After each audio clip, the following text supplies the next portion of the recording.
must all decide which survivalists will receive these supplies. Is there a knife? Do we have a knife? We took the last knife. There were no knives left. Seems like this is kind of the point in the competition where we're going to start seeing some selfishness. It's going to get ugly. And which will not. Our strategy right now is all about Jacobin. We're not trying to be the villain. We doing what we got to do. My wife showed me a little ad that said, hey, this is going to be like a family type survival show. And I think we should all try out for it. So we applied and we got chosen for it. Wasn't too long after we applied that we made it. So it was pretty exciting. We didn't know if it was going to be 3 or 4 people. It was going to be, she and I and Blake and Colin, and turns out that somebody had to be cut from it. So we told her I loved her, but I wasn't there for love. I was going for money. So actually, I think Fox actually kind of chose who was going to be out there. My dad kind of volunteered himself to be the survivalist, and we ran with it throughout the process. The only thing that was going to help me do tonight was boil water, and I'll be honest, I don't care. I think I'll just drink that water from the lake. Take a chance getting sick. No, Woody, don't drink the water. This is the water from the lake.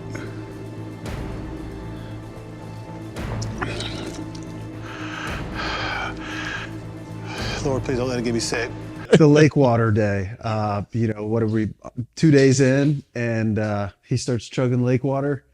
That was definitely an eye-opening moment. Kind of made us question the agreement. Automatically almost broke the pact. Yeah. But no, we decided to give him a couple days and see how his body reacted to it and how he handled it, and he prevailed. He did it. He always does.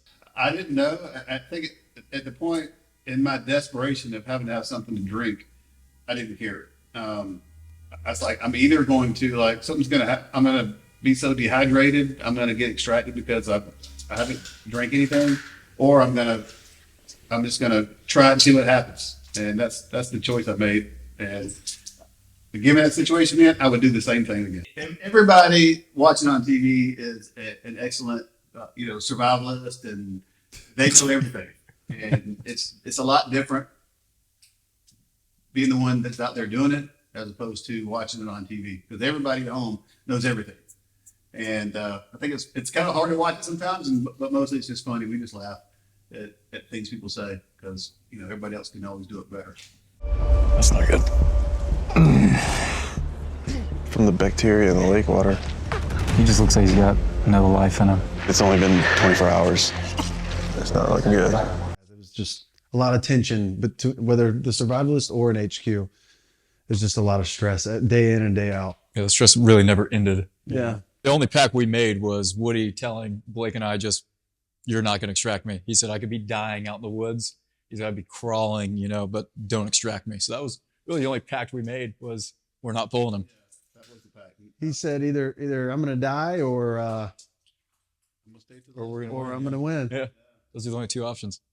I'd say, yeah, I'd say the hardest part about being an HQ was, just watching my dad do all these things and wanting to help and knowing what's coming and wanting to tell him about it and not being able to do anything about it. And at the same time, somehow you're also the only person that can do anything about it. So it's just like your hands are tied and, you're hearing him struggle and say how tired and hungry and thirsty he is. That wore me out. I lost a lot of sleep because of that. Yeah, I think the hardest part for me was just the emotional toll of just seeing everyone struggle, not just Woody, but literally everyone just struggling to just survive was the hardest thing. And I think the hardest thing for Blake is not being able to just reach through that screen and be like, dude, do it like this.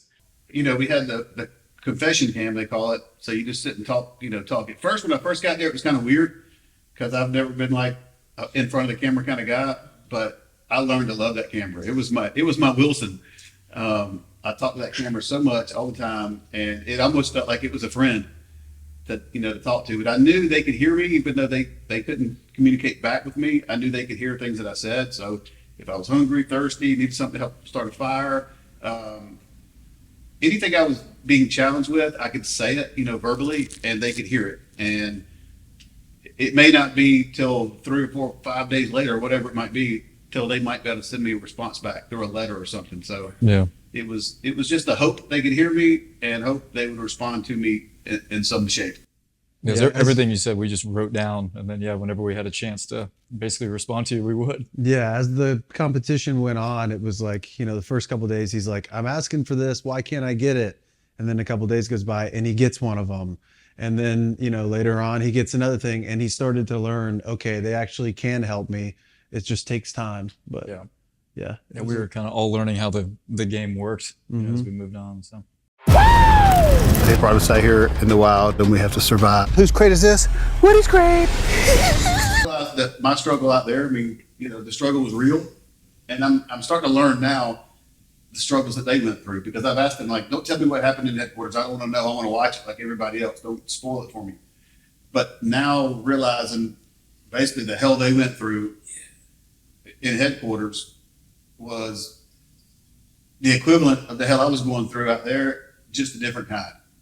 So I would say if somebody wants to go on the show, they have to be mentally prepared for anything that could come their way. And it's going to have good parts, bad parts, terrible parts. There's just so many aspects of this game that are truly amazing. And we are so, blessed and thankful to have been a part of it. Hey guys, I'm Blake. I'm Woody. I'm Colin. And you've just Been buzzed.